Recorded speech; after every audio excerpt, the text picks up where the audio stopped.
మీరు బలహీనులు కాక ధైర్యం వహించుడి, మీ కార్యము సఫలమగును. 2 దినవృత్తాంతములు 10:7. నీవు చేపట్టి ప్రతి మంచి పని సఫలమగును, అధైర్యపడకు, నీ కార్యమును జరిగించువాడు దేవుడే. నరుల యోచన, నరుల నిర్ణయము, నరుల సలహాలు అక్కడకు రావు. నేను పుట్టించింది దేవుడే, నీ ద్వారా ప్రతి మంచి పనిని జరిగించువాడు దేవుడే.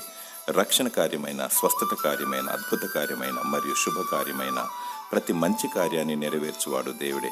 దైవ చిత్తానుసారమైన ప్రతి పని సమాధానం కలిగిస్తుంది, ఆనందమును, తృప్తిని, కీర్తిని కలిగిస్తుంది.